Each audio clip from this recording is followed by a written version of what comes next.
Welcome to one of the most beautiful and mysterious places on Earth.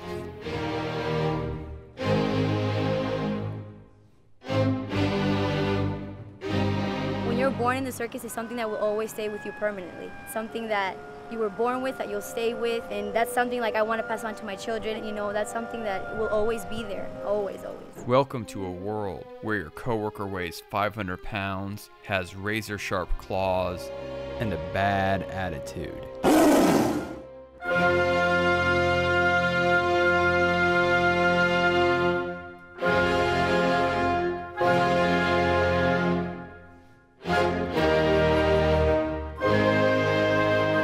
It's not a life for everybody. It's a lot of work and a lot of dedication, and I think you have to give up a lot of things in your life to be able to do this. Everybody's struggling right now with the circus business. It's a hard business to be in. It's a labor of love.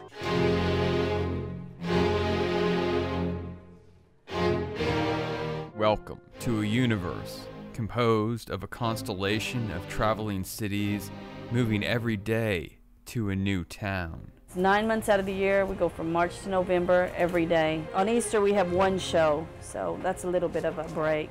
Traditional circuses, as circuses go, I don't see them being around many more years, and that's a shame. I just hope one day that we don't lose it, you know, because there's so many other things that's been lost. Just time, you know. Time goes by and it just either you forget it or it just kind of drifts apart, you know, drifts away. All my family is the circus, and I have the circus in my blood.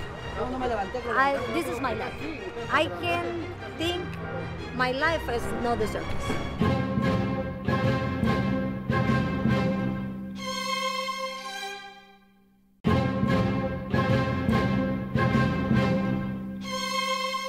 Welcome to a world where every step could be your last.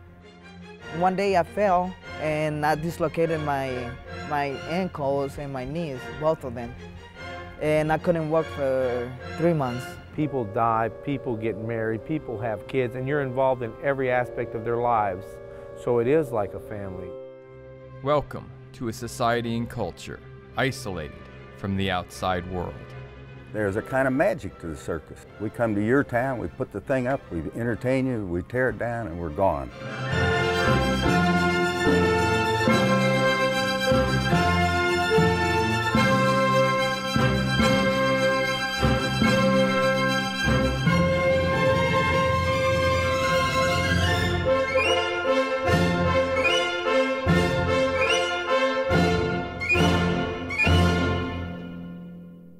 Welcome to the circus. The circus arts go back thousands of years. The modern circus has been around for about 250 years. George Washington himself went to America's first circus in 1797. He was such a fan of what he witnessed that he donated Jack, the white steed he rode during the Revolutionary War, to the show. And over the years, this collection of nomadic cities developed their own culture, their own society, their own set of rules. But the circus's future is uncertain. New regulations and changing tastes in entertainment and evolving thoughts on the use of animals has created a world under pressure. So much pressure that the world's largest and longest running circus, Ringling Brothers Barnum & Bailey, just announced that they will be closing their doors for good after 146 years on the road. This leaves Carson & Barnes as not only the largest tented circus, but the largest circus in existence, period.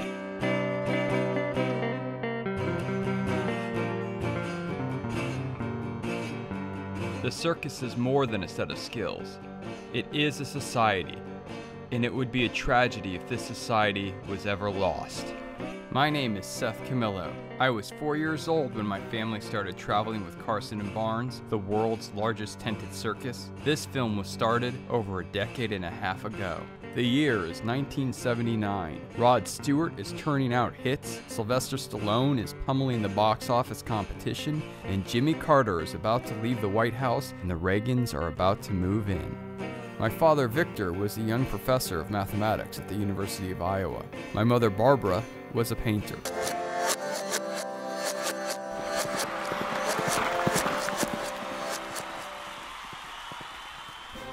That summer, my parents took me to see the Carson & Barnes Circus for the first time. My mother sat in the stands and drew.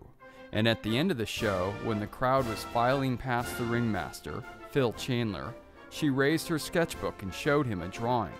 He took one look at the picture, waved her over and said, "You guys need to come back to my trailer so we can talk." I slept, Phil and my parents talked all night, and in the morning when it came time to leave, Phil asked my parents if they wanted to travel with the show. My parents answered, "Of course we do." And for the next 36 years, we made Carson & Barnes our home away from home. And then, 25 years into our adventure with Carson & Barnes Circus, I graduated from film school, and my mother is a graduate of the Iowa Writers Workshop fiction program. So we decided to pool our talents and make a documentary about the world's largest tented circus. We had absolutely no idea what we were getting ourselves into, but what we did know was that it was getting harder and harder for the massive show to go out on the road every year, to travel town to town every day. We knew somebody had to document this world, this culture, this ancient way of life that I had grown up with. The circus is a very closed world, and only a few outsiders have ever been allowed in. This unique universe had to be captured, and we decided that we were the ones to do the job. So we packed up our gear and began our decade-and-a-half adventure, capturing the unseen world of the circus.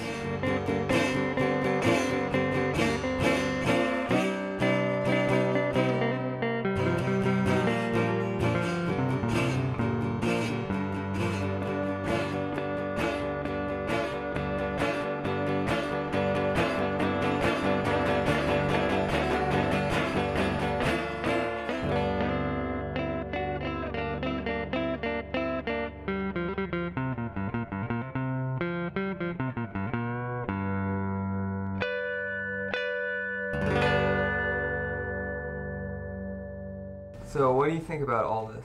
I think it's crazy. I think I was, for a while, I was just into it, and all of a sudden, we have thousands of dollars on the credit card. We have to wait for stuff to be reversed. I can't even imagine making the film.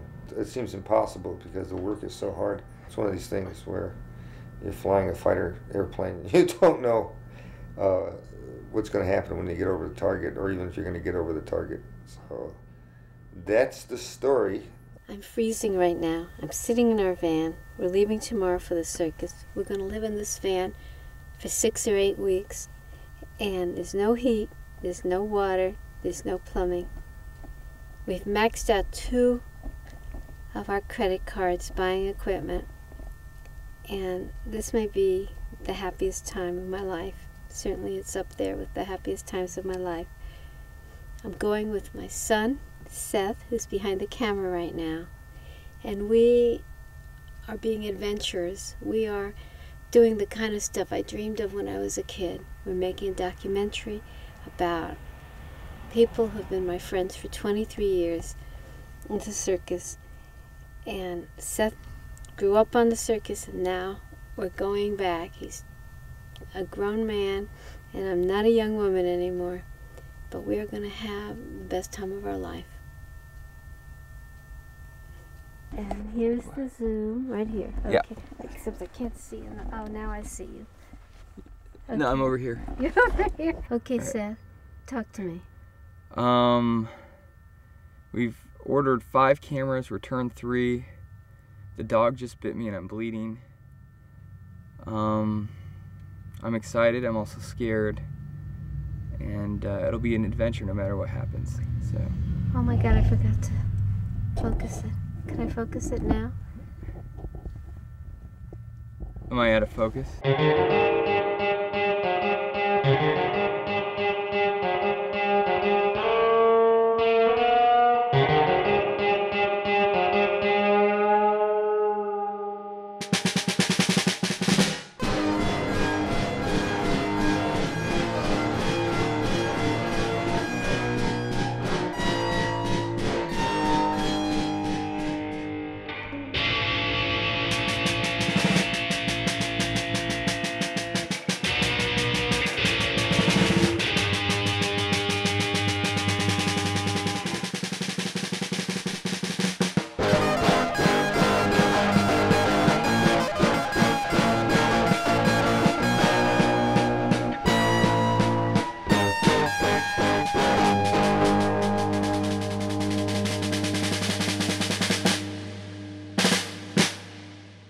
What is the circus? It's something that you dream about, and it's something that is like unreachable and beautiful and magical.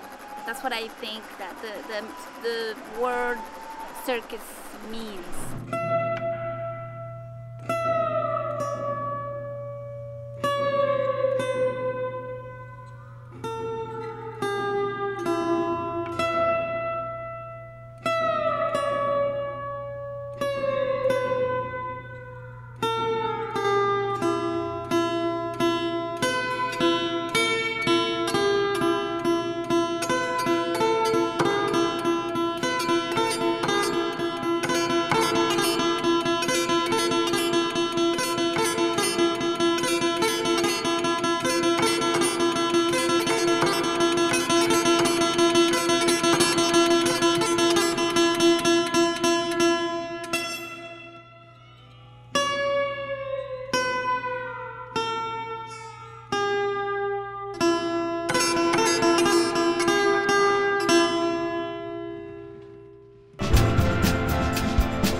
Meet Francesca Cavallini, 6th generation acrobat.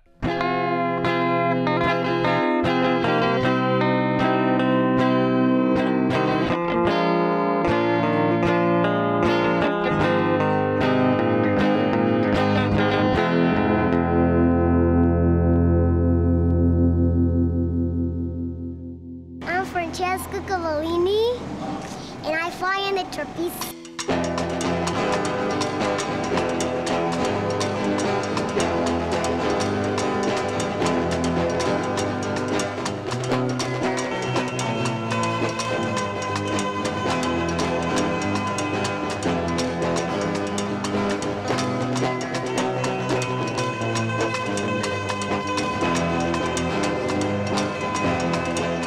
I know she's my daughter, but I feel like when she be with me, I feel like, come on, I'm Superman. And she's a Supergirl, yes? Yeah.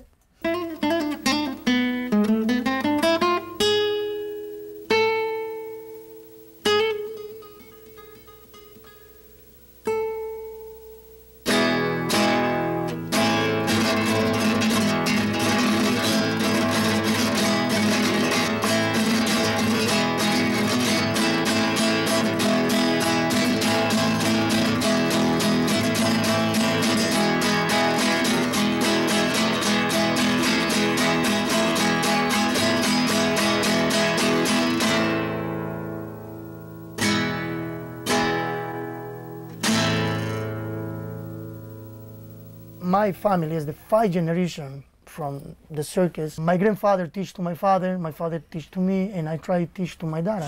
You know what I'm doing? My new trick is I get over here and then I do like this and then he holds me. Mortal, parada de manos, aquí. Va a caer de mortal, va a caer stand here.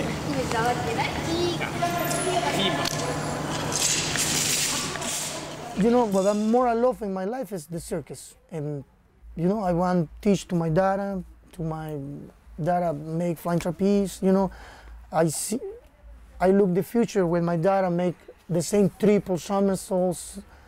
And I think the circus never die, you know. And I think the circus is the more beautiful show in the world, I think. That's what I think.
No matter what I do, wherever I go, I will always be part of the circus. That is something that I was born with. There's a saying that we have circus in our veins, sawdust in our veins, and it's true. I mean, when you're born in the circus, it's something that will always stay with you permanently. Francesca, you have been born and raised on the circus, right? Yeah, I did. I sure did. If you stay in the circus, you want to be a trapeze artist? Yeah.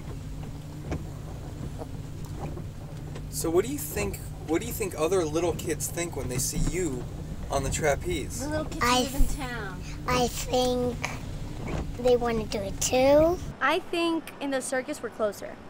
You know, because towns, even the small towns, they still have their own privacy. But somehow in the circus we don't have that much privacy yet because everybody lives here, everybody eats together. When you go to the shower, you find one of your friends, they're waiting in the line, something like that. You know, it's that's why I think the circus, that's why it's so family, because everybody knows everybody. If you ask me what the prop guy's name is, I know his name, I know his mom's name. You know, that's how close we are.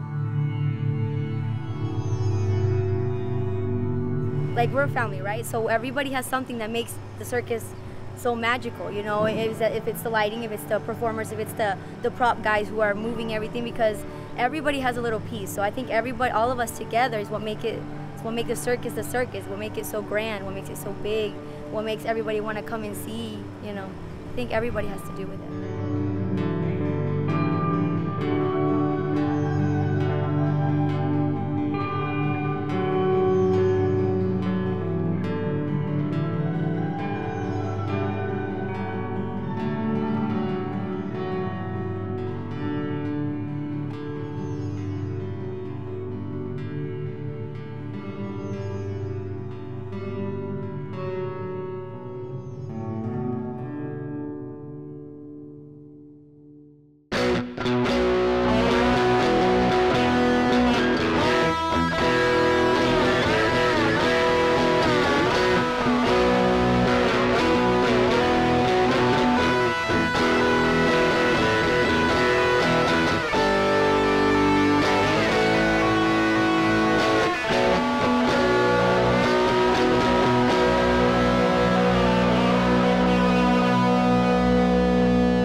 All jobs in the circus are difficult, but some jobs require you to face your mortality every time you step in the ring.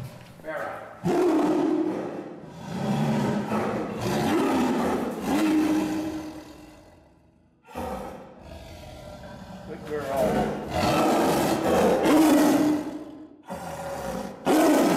Not a very nice tiger. No, it doesn't seem that way. I can't really say that I'm scared when I go in there with 14 tigers, because I think that if you're scared, you probably shouldn't go in there, because the tigers can sense that you're scared. Diego, come here, Diego. Diego, come here, Diego. Munya here. Munya. Karma, come here, down. Down, lie down here. Hold it. Hold it. Munya. Hold it. Hold it. Hold it. All right, on your seats. Go on, hop. This is probably the last biggest group you'll ever see in this country. 14 tigers.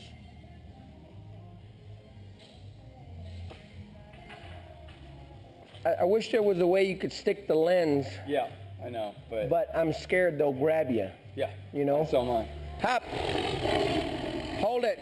Robbie, come here, Demetrius. Come here, Demetrius. Come here, Demetrius. Down. Demetrius, down. Demetrius, down. Hold it. Hold it. Come here, Diego. Good. Down. Hold it. Good. As a 9-year-old boy, I started taking care of tigers and lions. And I was always on the outside of the cage. But the day I had to actually open the door and go in with them, it's a whole different feeling. Down.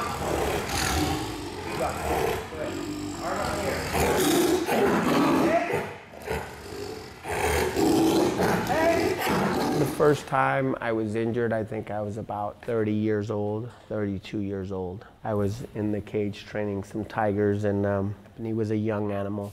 He ran up, bit me in the leg, and clawed me, pretty bad.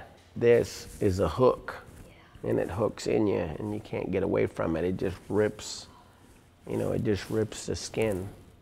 And the muscle or tendon or whatever, it's very hard to get unhooked from one.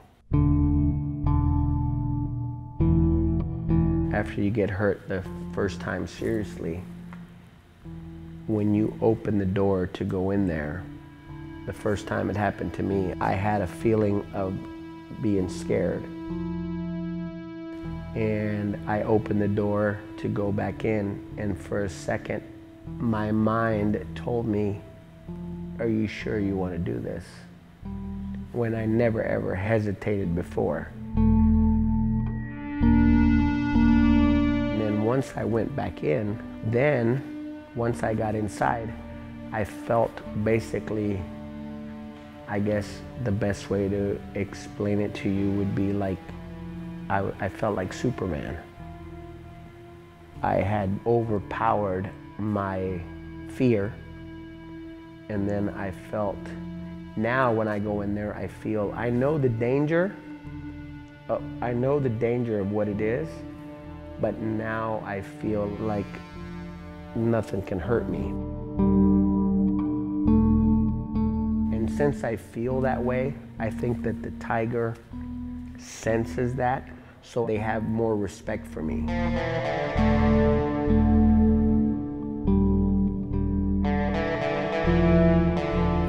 Scared of them. I respect them. They're a tiger and I know what they can do. But I am also a tiger. And if you're gonna attack me, I'm gonna stand up to you. I'm not gonna back down from you. And I think that the tiger feels some kind of vibe between him and me.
Circus families typically go back many generations. Some families go back centuries. It was France, it was the early 1800s, and a soldier with the last name Loyal performed a feat of bravery for Napoleon. Napoleon asked the soldier how he would like to be rewarded. The soldier responded, "I would like canvas. Canvas to make a tent, to make a circus." This is Armando Loyal, 9th generation descendant of that soldier. The Loyal name is known worldwide as one of the greatest bareback riding families in circus history. Armando is an accomplished bareback rider and elephant trainer.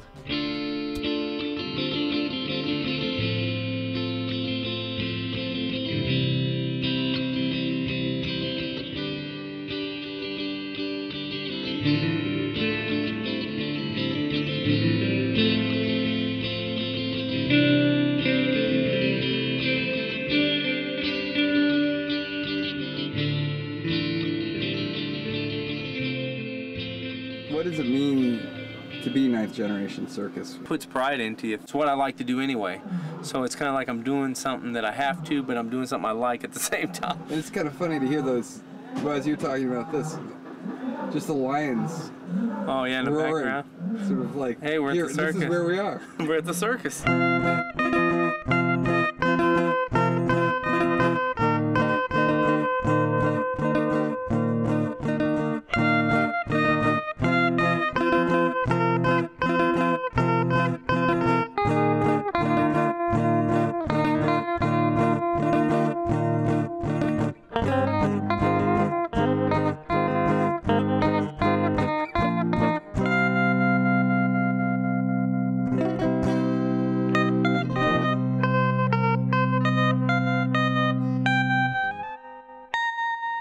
Last year, the last 3 days of the season, during our hula hoop and juggling display, one of the hula hoop girls, I think it was Lisa, couldn't perform anymore for the last 3 days. And with me, being friendly with Kristen and Tracy and Barbara and them guys, I kind of mentioned that Evenson had been juggling, practicing really hard with the guys, and he's doing pretty good. I didn't know if anything would come of it or not, so they needed to fill the ring. He had to do it for free for those 3 days, but he got his big break because this year they hired him as a juggler. So when he's rich, famous in Las Vegas, and all the money and power, I'm gonna collect my 10%. 5%. What? You're crazy? We're already having problems now. 10%, that's standard. How many hours a day do you practice? Every day, like 4 or 5. 4 or 5 hours? Yeah, 4 or 5 hours.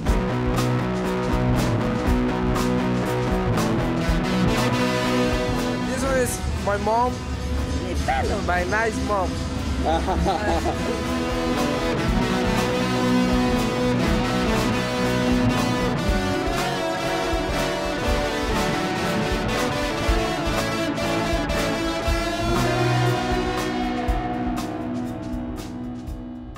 Have you ever lived in a city, not in the circus? Never in the city. Never. What do you imagine it would be like to live in a city? Bored, really bored. You think it would be boring to live in a city? Bored, yeah, because I want to see everything every day.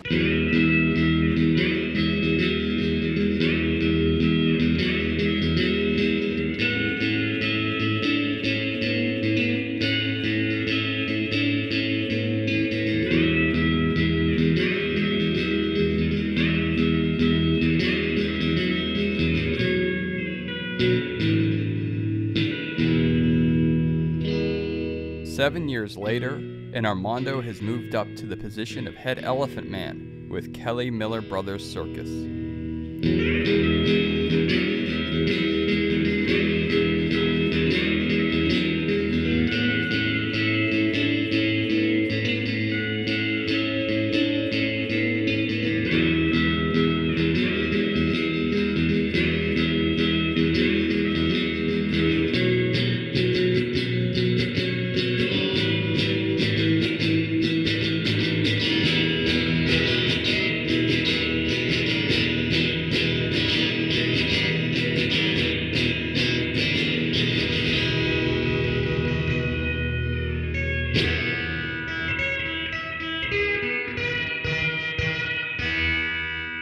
'I think there's a lot of values that society's lost that we haven't lost here in the circus. the old traditional values of you take care of your parents, they stay with you for life, your family's together, eat together, work together. We still have that all here in the circus. Armando's mother, Lucy, traveled the world with her family's circus when she was young.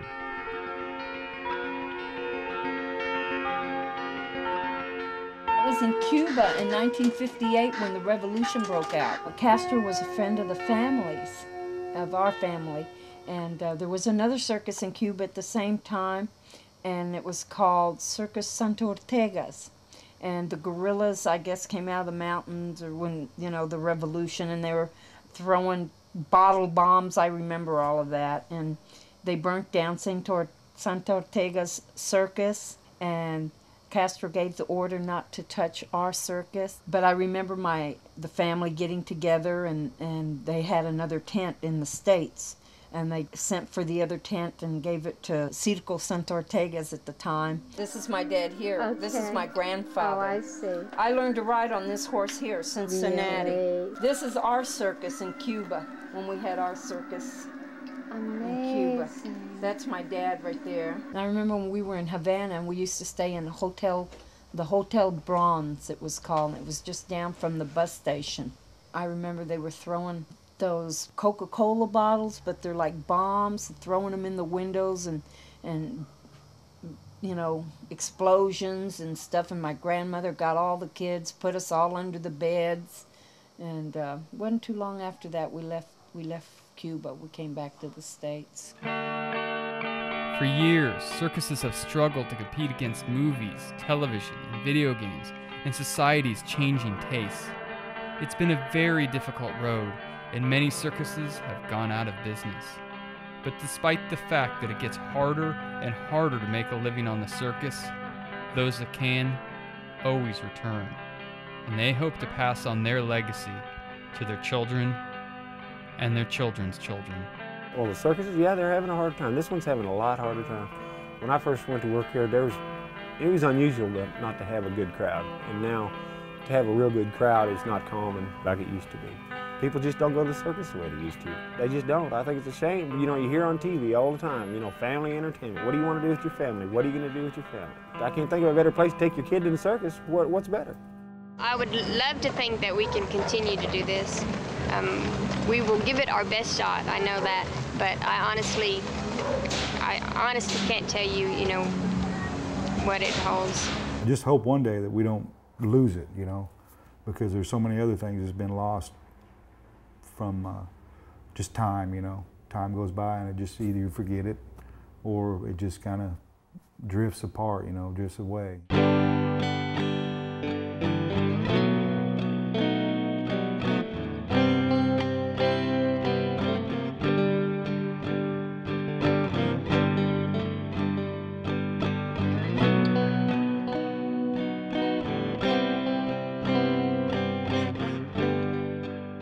You're living with these people 24 hours a day, 7 days a week, and your flaws show up pretty quick. Well, I'd say one of the things that I find different here is that you're pretty much accepted for what you are. You've got a small core here that know you and you know and accept you. 200 and some people that they know them and trust them and they trust, and so what the rest of the world thinks of you doesn't really matter that much. You go inside that tent and see those people, that's real. There's no gimmicks, there's no laser lights, there's no nothing, there's no nonsense. It's just real people working, and they're working hard. It seems like every year it really does get harder. Sometimes you feel like everything's going against us, you know. But, I mean, the people enjoy it, I'm not saying that, but it just gets harder to find locations and permits and regulations. And I think that was one of the things that was hard for my grandfather to really accept, because he remembered the old days when you had a parade, when you pulled into town, like everyone was there waiting for you. Everyone was excited about the circus and loved to have you there, and there really probably wasn't much opposition to it. And I think that was really hard for him to realize in the latter years, that it was getting harder. And I don't know, maybe everyone, you know, doesn't want us to come to town, but.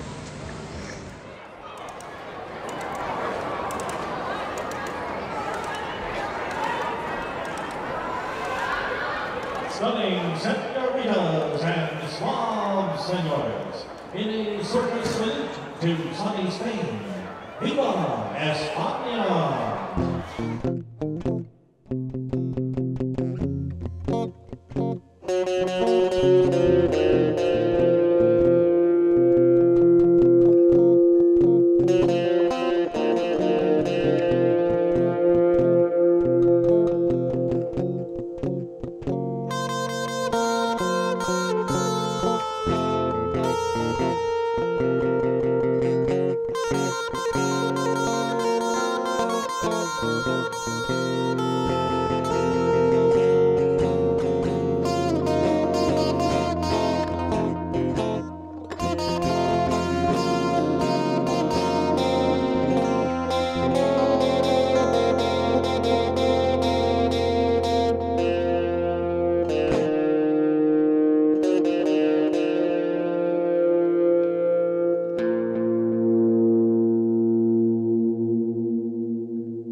I've been with Carson and Barnes for 42 years. It dates back as far as 1956 when my mom and dad joined Carson and Barnes. This is my Aunt Tititi, my Uncle Justino's wife. That's my Aunt Zefta, my dad, Terry, Simona, Joe Galasso, and my Aunt Estorina. On the circus, every day was an adventure. Every day's different. Every circus ground you go to is different. Every town is different. The people are different. You meet interesting people every day.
Now we talk about culture.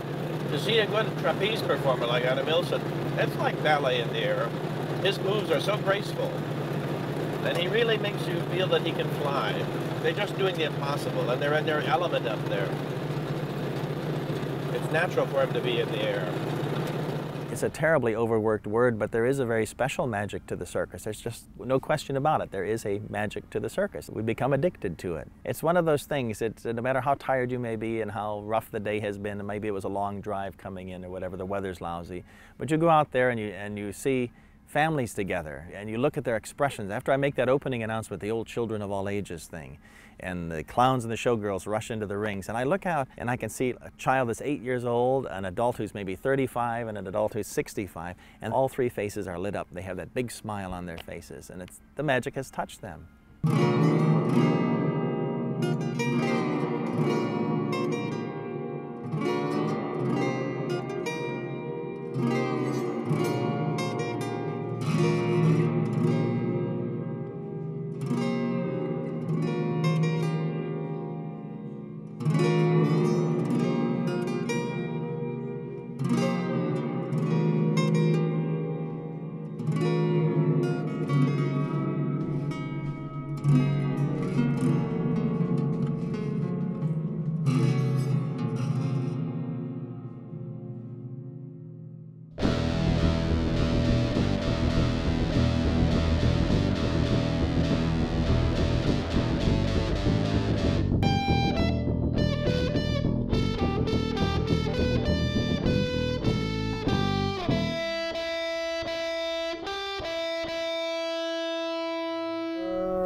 Give me a kiss. Good boy. Give me a kiss. Huh? Baby. Give it. Good boy. Good boy. Good boy. Santos, come here. Come here. This very old, this leader of this group, but with me, this very familiar. Hi, boy. Oh, good boy. He's attacked me every season. And when you work, never I look for ice. Never. If I try look ice, they think I want attack, you know. But if I attack me, if he'll try attack me, I must see in the eyes and what you want. You know, I trust animals and animals trust me. I appear first time in cage, they look me, I don't afraid. But it's dangerous, of course it's dangerous. If you're scared, you never walk. But scared, real scared, you know, inside scared. Because animals, you know, animals feel this. You know, maybe for you they're very strange, but it's truth. Animals feel I part of them. You know, I know who these animals, I know this dangerous. For them I'm dangerous also, I'm stranger for them, but I part of them. This is very interesting.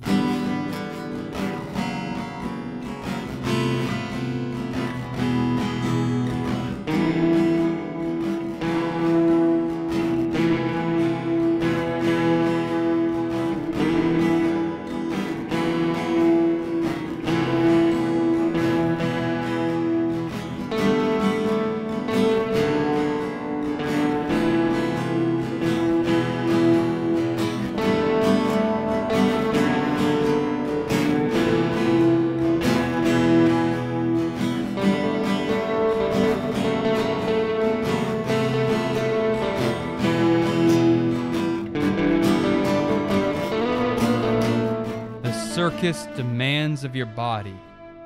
It demands of your mind. It is a place of constant trial. There's only one way to be in the circus, and that is completely and absolutely devoted. Without total devotion, the circus could not run. Without complete and absolute investment from everyone involved, there would be no show.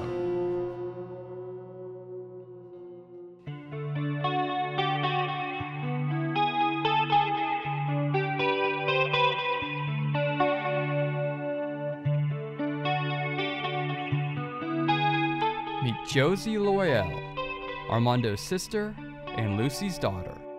I'm 9th generation of the Loyal Prinsky Troupe bareback riders, and my brother, my mother, my sister, and cousins, and many other family members still perform and travel with the circus.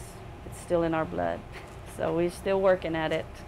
Every circus is in the same situation that we are in. We do what we can. We try to stay on top. We try to work it. You learn a lot in the circus. You learn, you know, you grow up faster. Here you have to actually work for what you want. You have to put everything you want in it. For like a new act, you have to practice a lot. You have to put money in your whole equipment. In the circus, you got to go through a lot of things: muddy lots, rain, cold weather, no lights, you know, and you got to love it to be in it.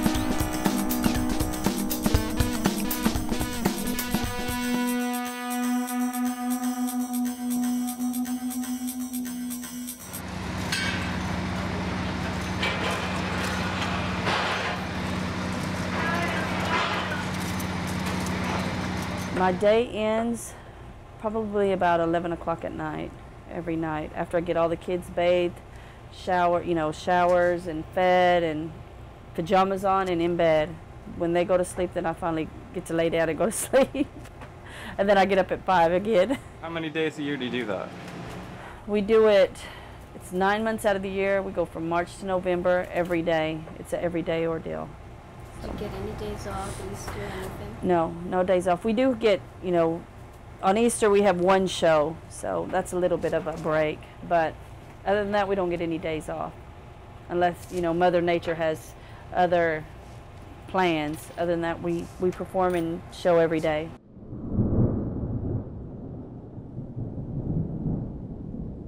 The storm just all of a sudden hit us, and it was for about 20 minutes, and it's definitely probably the worst storm I'd ever been in while I was on the show. The trailers were rocking. We were expecting them to just like flip over or be lifted up and thrown or something. We were okay. There was no damage to our trucks or trailers or anything, but the surrounding buildings around us and the houses, there were trees uprooted, the roofs were torn off. It was a big mess, a really, really big mess. But we were lucky we didn't get anything. Just a bunch of wind and just a lot of scared people. It was scary. It was. My uncle yesterday, he went out and started screaming, "Ah, tornado, tornado, tornado," and scared. And all the Argentine guys and the women, all of them, they're new here. In Argentina, there's no tornado, so they start running. They went under a bridge, and some of my friends got something heavy, and they went to a building. They were gonna break the door to get in. I don't know what they were gonna do, and they were like acting crazy. She was scared because the wind was blowing and it was raining hard and hard. But right now we drive, and my Roxana see all the houses all broken, all of them, because a tornado comes here. Yeah. And GC heard the house broken. But only one was, only this side was good. The house was not broken, but she said all of them broken.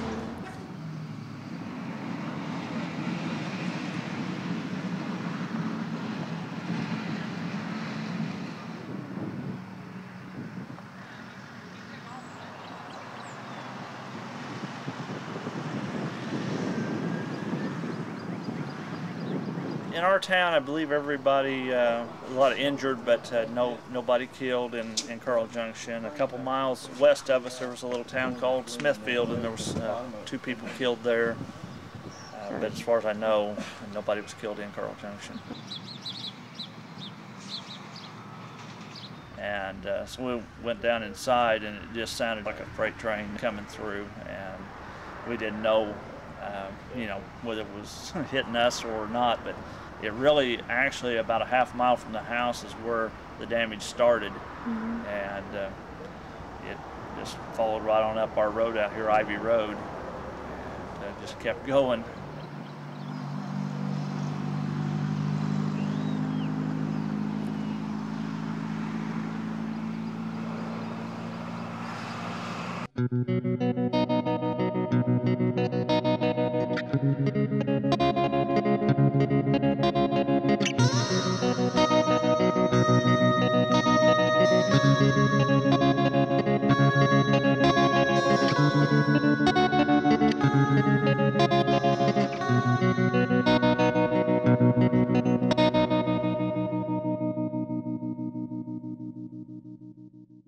I really do look at Carson Barnes as being living history. There's a lot of other tent circuses around. This is the largest one. This is the one that's probably more traditional than any of the others. The tent goes up with men and beast every morning, and it comes down with men and beast every evening.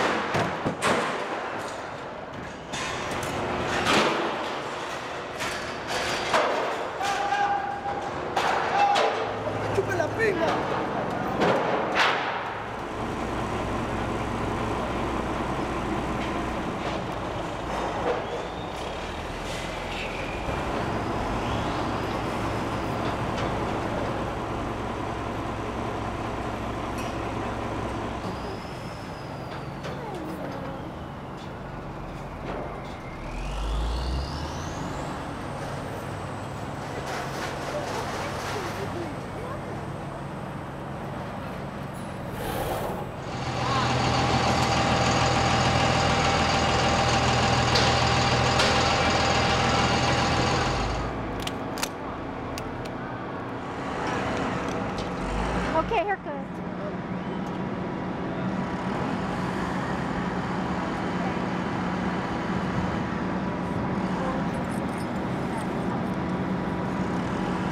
Why do you think so many of these kids come back to the circus? Well, I think a lot of the kids that grow up and leave for a while, they come back just because of the family atmosphere here. You're part of something here.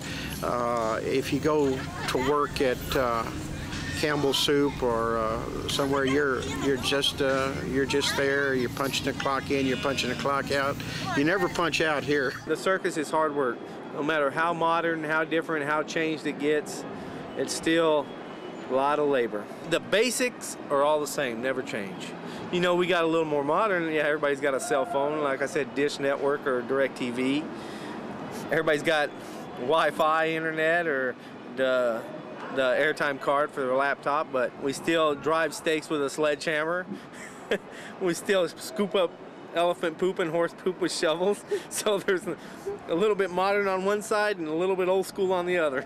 You can never get rid of that. No, there's only one way you can use a shovel scooping up poop, I think. This is the glamorous part of it. For us, circus life's normal. We don't know any other way, but You want it down? Let's go with Daddy.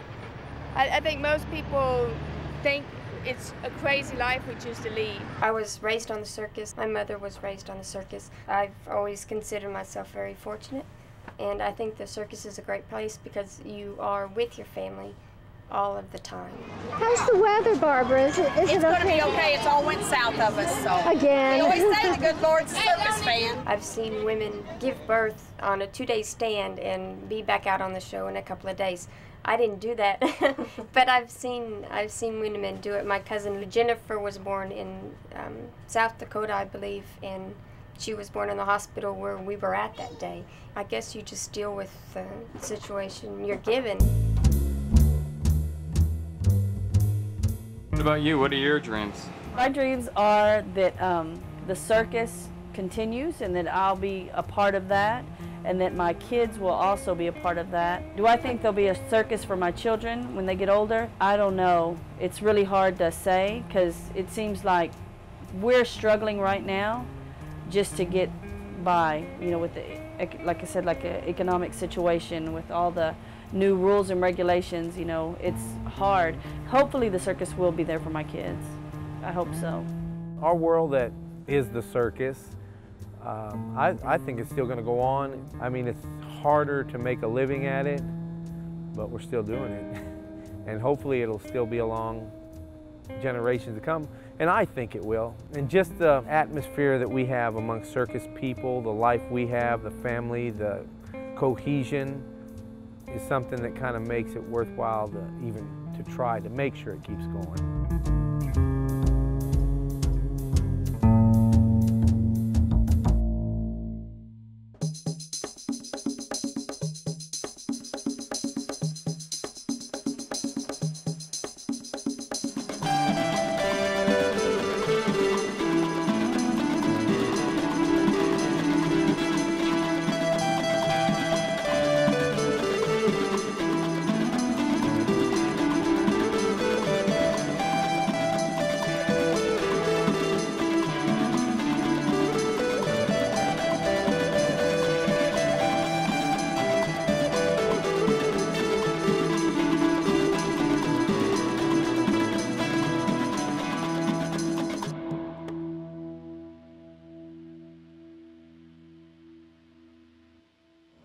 After a night of practice in the tent, Armando and Marcos have convinced Seth to try and climb up onto the trapeze platform, 25 feet above the ground. You know, when I was child, I see all my family do the flying trapeze, and when I be here in the ground, I see and I say, "Come on, it's easy, I can do it. Come on, I do it." And my uncle said me, "Okay, go up." And when I go and I see the ladder and I start looking at the bottom, and you know, and I start afraid.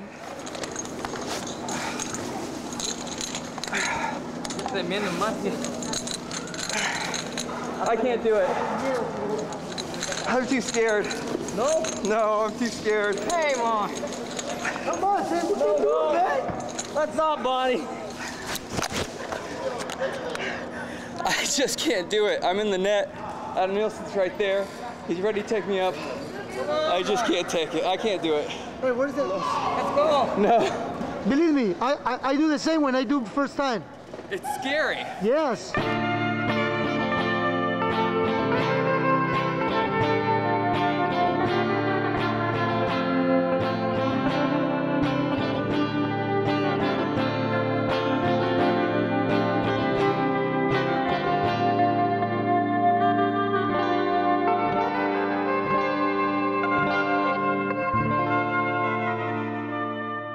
Meet Edwin Morales, acrobat.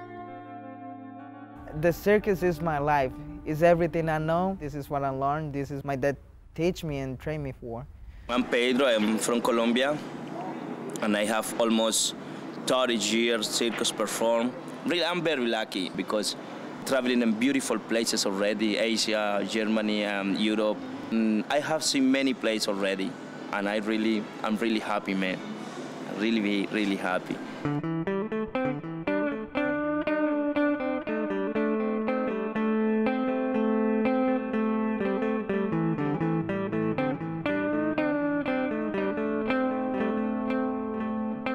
I count on them. They taking care of my life, and I do the same thing. So, yeah, it's family. No matter where, no matter how, no matter what conditions are you on, it's always family. You always count on for your safety. They don't want you to get hurt, and I don't want they get hurt. So it's family.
I'm fall down the bicycle when I do the bicycle 3 times, and I'm very lucky because I've never broken nothing. I have already seen some people have accident for come fall down almost 10 feet, 15 feet. I have really broken everything. I hope I never have the same experience.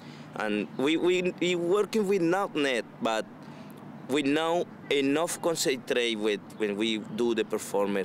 We depends on ourselves and my friends and my partner self too. We have enough concentrate, and we cannot spend a lot of time in the night time, and we cannot drink so much because we gotta perform every day. And it's nice we have to take care of ourselves. Sometimes I'm scared because the fact when you work for the circus, you get to have some accidents sometimes, right? Something's happened sometimes. One day I fell and I dislocated my ankles and my knees, both of them. And I couldn't walk for 3 months. It was really hard. I thought that I will never have my strength on my legs again to walk back again normally as I do right now. And sometimes that is scary you, that you might not come back at the same. That's what I'm saying. The circus is not easy. It's not easy. It's difficult and it's hard. But if you want to a nice performer, you have to practice always. My dad every day was pushing me to do my exercise. Sometimes I was feeling, oh, I'm never gonna get back on my feet back again. It's not gonna work, because I couldn't feel some parts of my body. And he told me, no, you can do it, you can do it, you can do it, buddy. Come on, let's go, let's go. And then I said, okay, Daddy, let's go. Sometimes you got tired. Sometimes you are frustrated on your head sometimes because it's something you're not expecting just happened. And sometimes it's bad. Maybe you do something painful in your body, but you're laughing the same. I think the people knows when you do something hard. Inside you, God, it's pain, but you have to laughing, you know? This is circus life. Yeah, this is hard sometimes, but it's nice when you see the people come outside and say, congratulations, you very nice perform. This for us is ourselves coming up, you know? I would like to say to you, congratulations. I think your act is fabulous. Thank you very And much. thank you. Thank you. You too. I appreciate it. That's why I'm happy now, and I'm happy always when the people say like that. Thank you very much. You're so welcome. Do you have to get to work? Yeah. My dad is an awesome person. He teach me the person who I am right now, everything. I'm glad that he teach me that. I'm proud of my dad. The circus. Day after day of unending physical demands, not enough sleep, too hot, too cold, never enough time, but it's the most perfect place in the world. It takes so much to get it down the road. It takes so much to get it set up. It takes so much to get everyone fed. And it takes so much to make those performances perfect and to get everybody back into bed, safe and sound. No question it's a hard life, but every morning, the show wakes before dawn, and they once again take that leap.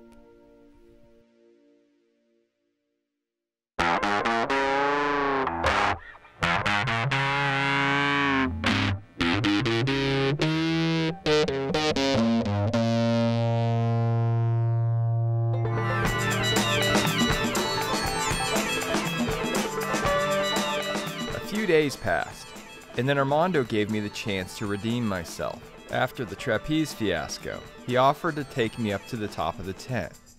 I jumped at the opportunity. Well, tiptoed. Armando, what are we doing? We're gonna go on top of the tent here in about 5 minutes, I think. I'm about to go up on that tent. Armando's gonna take me. I'm scared out of my mind, but he can't hear me say that. Oh my God. All right, I'm not looking down. So, okay. Yeah. Okay. All right. All right. All right. Okay. Grab on the pin, get past the first peak, it's flat. Grab onto the pin, pull yourself up. Oh, I can't believe I'm up here. I did it. I did it. I'm up here. I did one thing that was scary in the circus, and this is it. Armando, I thank you. Dios mío. Dios mío. Dios mío. Oh my God.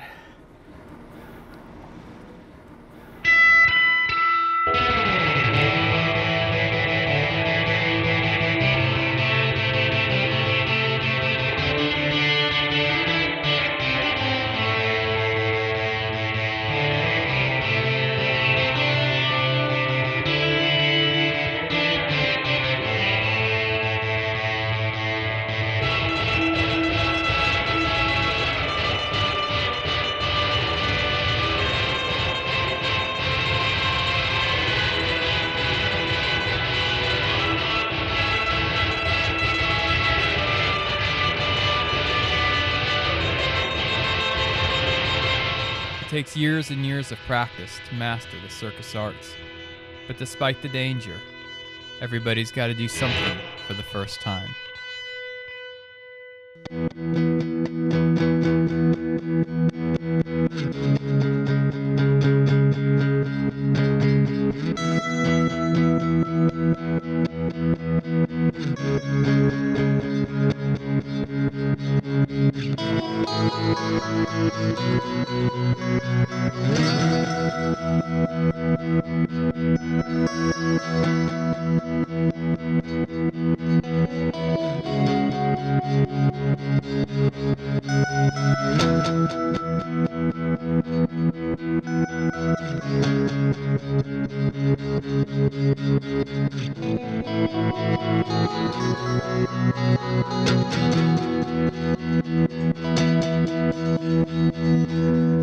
Bobby is new to the circus. This is his first time feeding the snakes. It's on-the-job training. Oh, this is very serious on-the-job training. Well, I tell you, when that little boa constrictor snapped at me and took that rat out of my hand, it scared the hell out of me. Yeah. And he's right here. and he's finished. He ate. Come up and see the giant rare reptiles. We also have rattlesnakes. Step right up, see the giant reptiles. Come on over and see the giant snakes. Step right up. Don't miss it. Get your 2 coupons and see the giant rare reptiles. What's the yellow one called? That's the albino Burmese python. He's 22 feet long. He's longer than a 22 feet long? Yeah, he's beautiful. Get your 2 coupons and see the giant snakes while they're having their dinner. We feed them once a month and they're eating right now, so get your 2 coupons and rush right over and see the snakes while they're eating. Step right up, see the giant reptiles.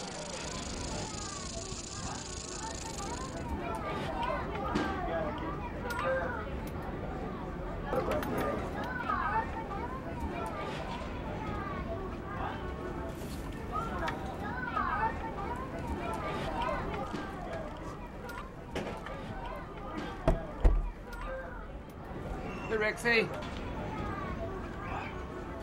Woo.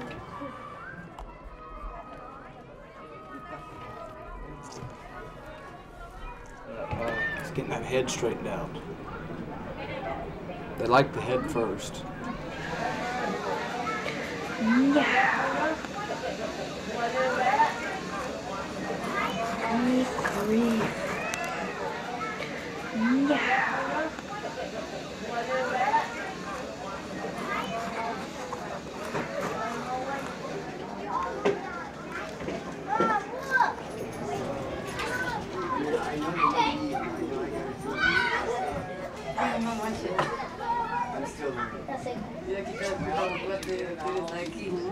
Boy, he's hungry. Got a lot of yellow. Bobby, I have to ask you, have you eaten yet? Yeah, I have. And I'm not hungry anymore. No, I was going to say. God, he's falling out. Yeah. Oh, go back in.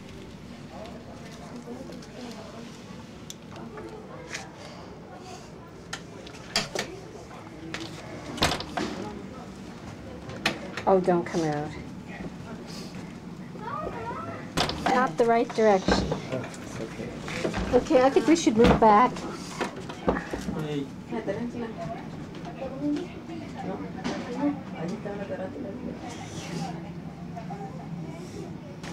No, not me. No, I'm not dinner.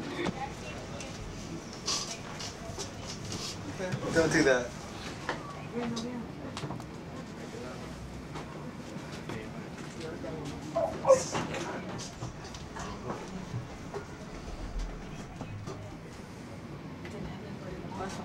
Wow.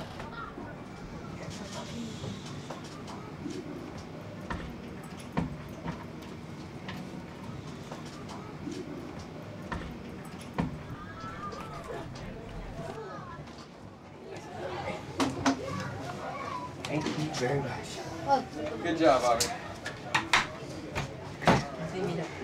All right, it's over. It's good it's only once a month. Oh yeah, it's real good.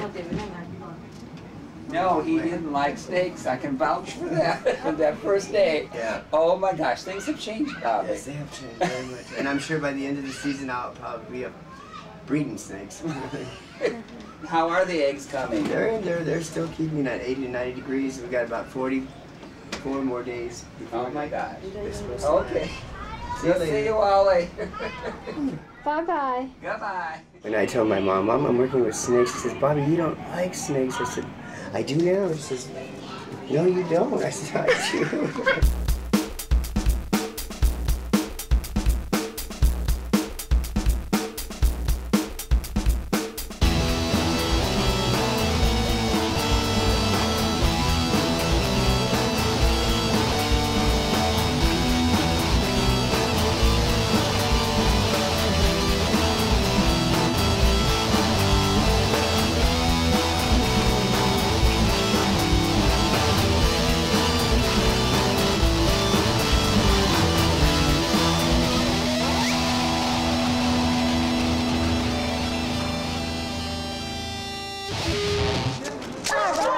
Hello, I'm buying trophies, and I'm in the Speed Awards. Hey? And I work in the circus.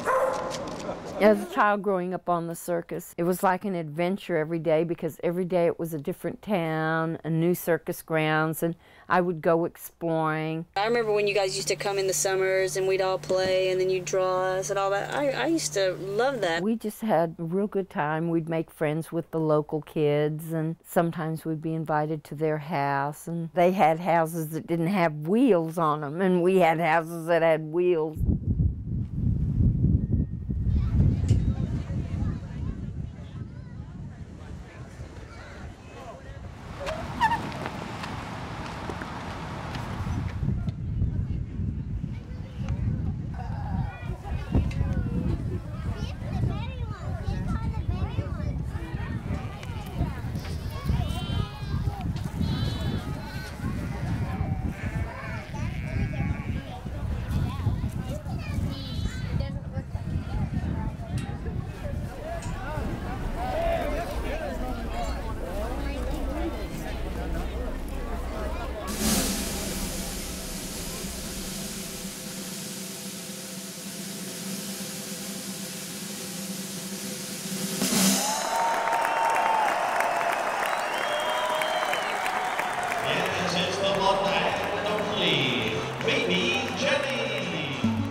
Not a job, it's a way of life.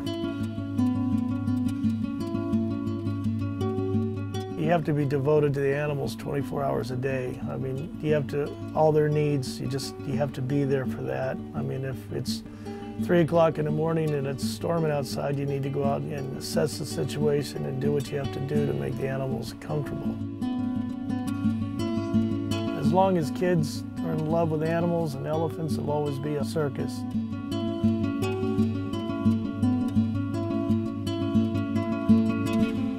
I think the American circus has always been a part of our tradition. I think if we all do our jobs and try to do the best we can, it'll always be around.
Could you explain to a towner what is the circus? Well, the circus is, it's working. All my family is here, my kids, my husband, and it's a little hard, but I like it. I like to move every day, and you see different people in different countries. I'm from Peru. I'm sorry.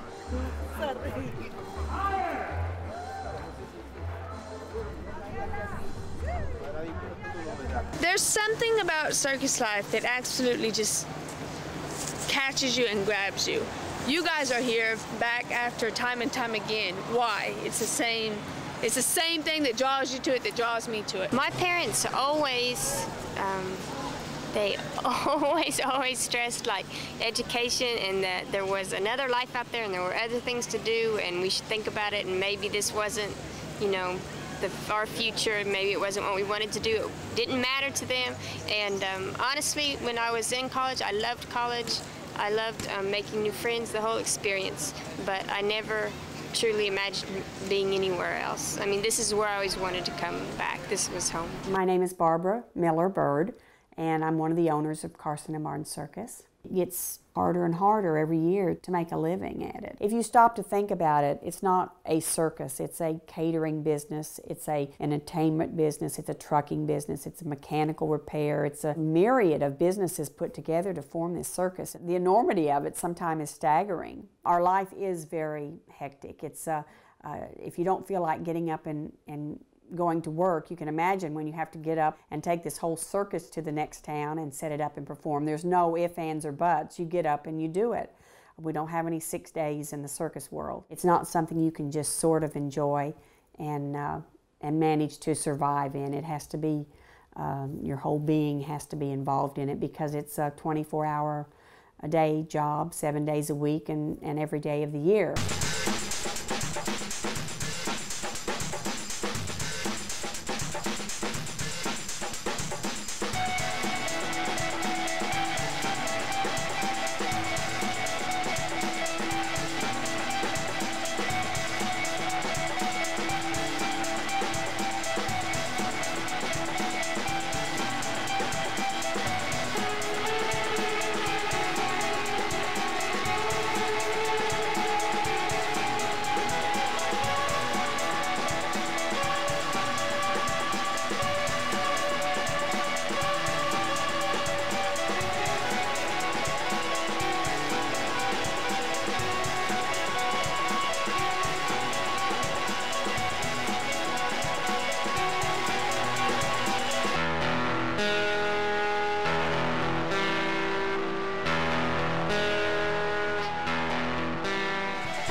We're gonna do the elephants!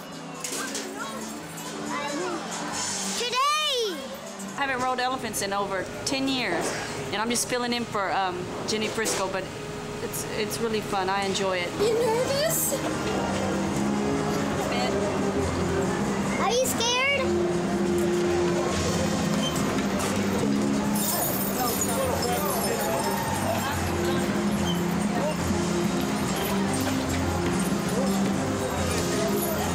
Get up, Josie!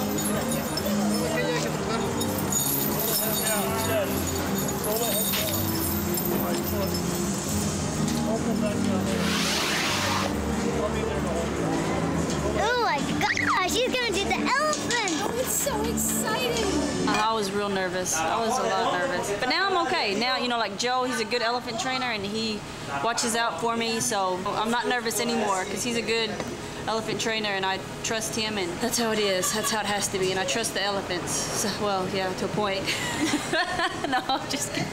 I just trust Joe because he's there and he knows what he's doing. You have to be in the right place at the right time because if not, the elephants are going to ride over you.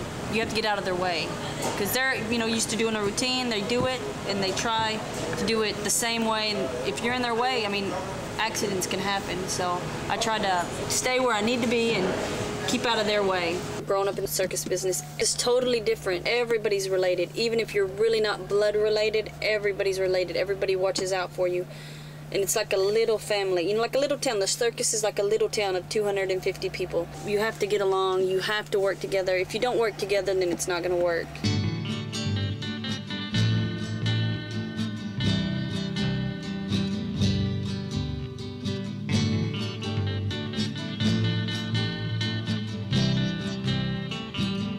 dichotomy is so bad. When I first moved to Florida, within 5 miles, I can name 10 circuses. Now, maybe 2.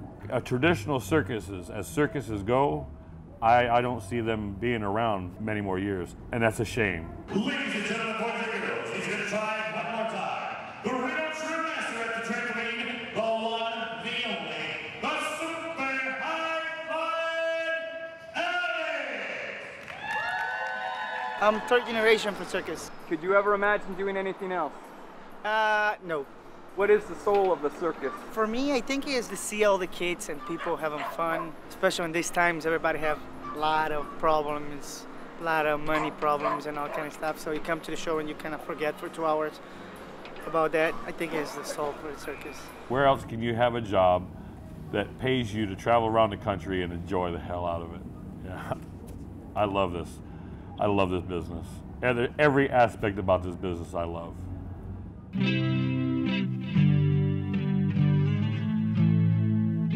We all have one thing in common. We're all a circus family.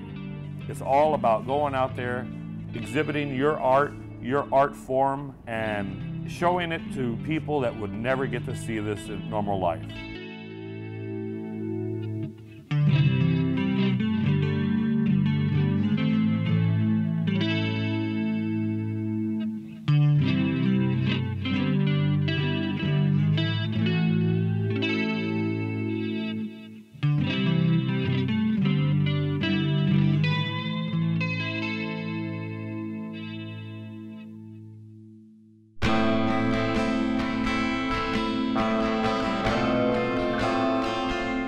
Things that happen in an instant that define the lives of those who live on the circus.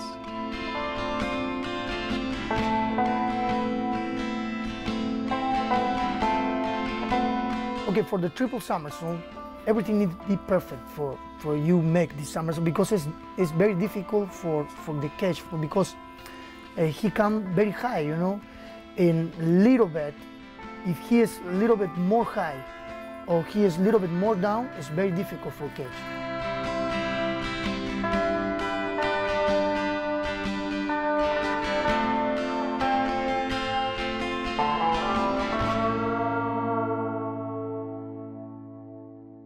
El catch tem que saber o que hacer, o adelantar ou regressar, porque nunca está correto el tempo. Because all the time never is perfect. Me and him have something like feeling, you know, and the area is very difficult to explain, but it's something I feel when he, you know, I look before he make the triple somersault, I know he is a little bit more over there or he come to me. And I know, I say, okay, I need wait, and I catch.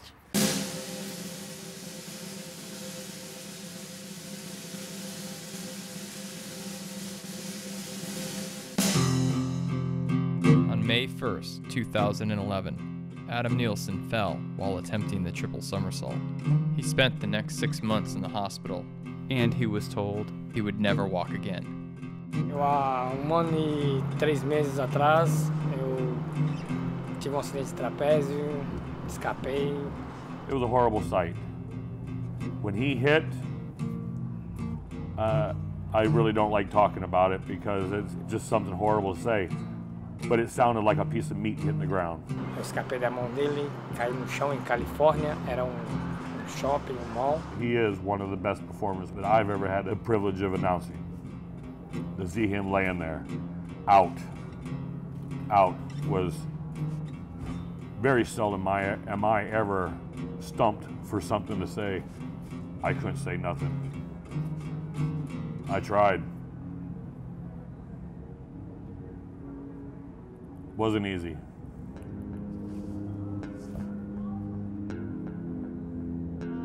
That fall it was just out of the blue. It was just, you know, it was shocking. You never expected, especially from him. He's such a professional. And so when that happened, everybody, I think there was like a second of shock. There was like, oh, did Nielsen fell from the trapeze? You know, it was a very, very shocking moment. That's what draws everybody else, is because nobody else does it, because it is scary and it is, you know, there is a big risk. If it was, then there would be no circus. Tinha rede, mas o Cat me segurou mal, então... They told him he was going to be paralyzed for life. He is never going to walk again. He's never going to be the same. It was very, very tough, you know, being in the hospital, and especially with the two kids, you know, and they were practically, they're really small right now, and then, you know, having to have them on the hospital all day for I don't know how many months they were there. Everybody, all the professionals told him that he was never going to walk again. He's up there flying. It's all about the circus spirit.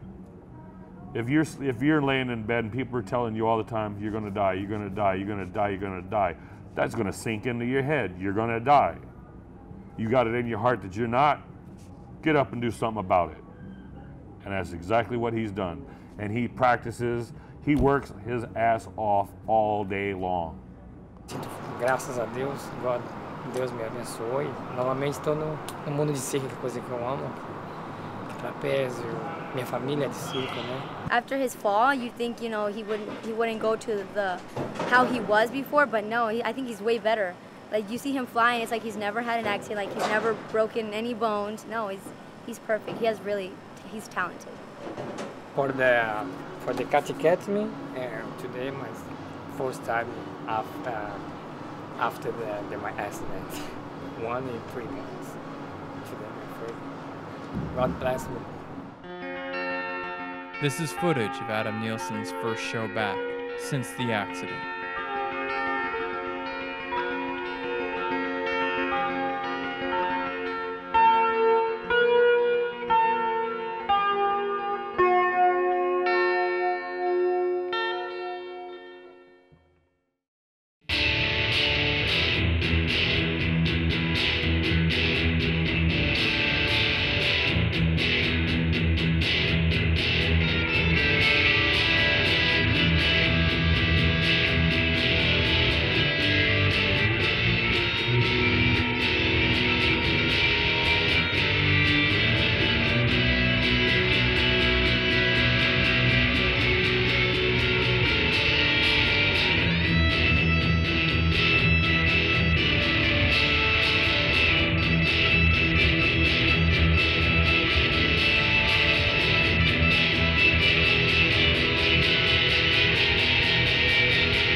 My name is John Ringling North II, and I'm very lucky to own Kelly Miller Circus.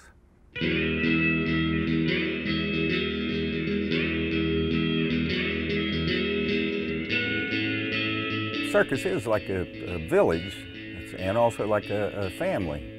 I mean, we live in each other's pockets for 8 months of the year. People often ask, does the circus have the same appeal as it did? And amazingly it does, because kids, you know, they have all those games and they have 3,000 TV channels. But when they come here, especially a circus like this, where you're right up close and personal, they get excited as they did when I was a kid. And it's kind of neat to see live entertainment do that to them. To me, that's what the circus is about.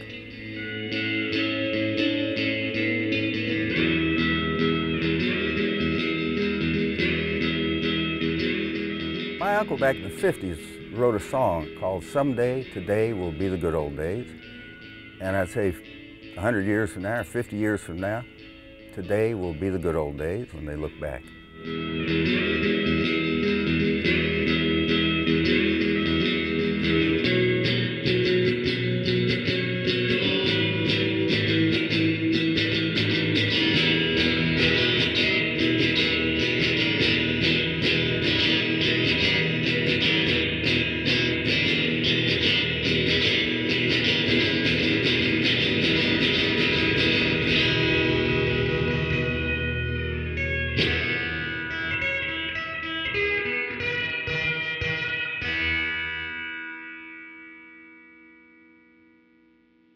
When I die, I don't want a sad funeral. I want everybody to be happy, and I want them to sit around and talk. I don't want sad music or anything. I want happy music like There's no business like show business. I want everybody to have a good time, to eat and drink, and if they feel like dancing, dance, but sit back and tell stories like this one, like in this picture right here. That's Mary Jo Logan, Consuelo Estrada, myself, and Paulette Pyle. And I was looking really, really close because I didn't know if that was the hand-me-downs from the chimps, because on Algie Kelly Miller, my mom used to work chimps. They had chimps, and there was a chimp. I remember her name. One of the chimps' name was Debbie. And she would outgrow her costume, and I'd wind up with the hand-me-downs from the chimp. So, but stories like that, you know, sit back. Oh, I remember when Lucy wore Debbie the chimp's costume or something, you know. Things like that. And I want them to be happy. I don't want them to be sad. I want them to think that I'm up there with Mr. Miller and P.T. Barnum, my mom, my dad, all them old show people, and be around the heyday of the circus. Maybe they're having the heyday of the circus time up there right now. So it's, heck, we might have George Harrison in our band, on the circus band. Wouldn't that be cool? But, I don't know, just be happy, I guess, at the funeral, and then go to heaven and be happy.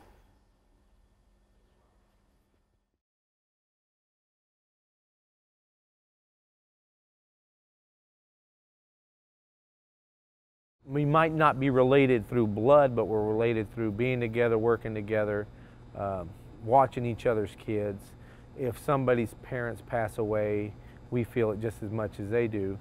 Knowing my mom just passed away a little bit ago, and it was amazing how many people called me that I would never have dreamed that my mom touched. And that's just because, and she was in the circus her whole life. My mom was the epitome of circus. It was her life. Circus was her life.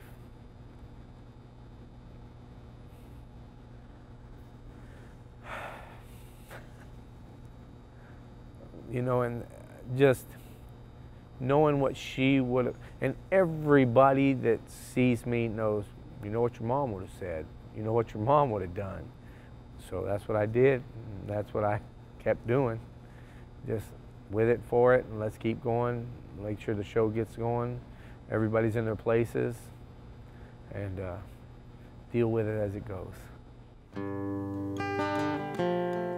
Let's take into account the American Indian. The tribe's smaller, but it's still the same tribe. So I don't think the society of the circus person has changed at all. Might have been in smaller groups now, you know, but I think the circus person is the exact same person, no matter big or small.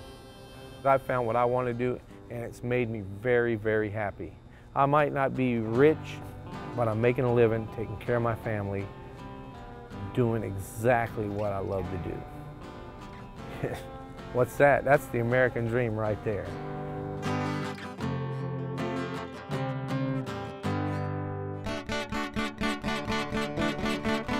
And then it was Barbara and Seth's last day on the show.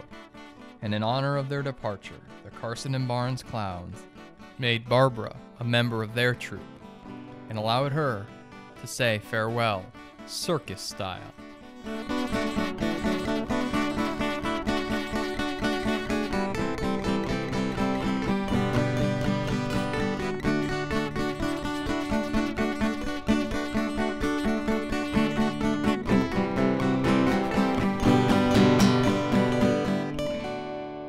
It's been a long journey, and the journey continues.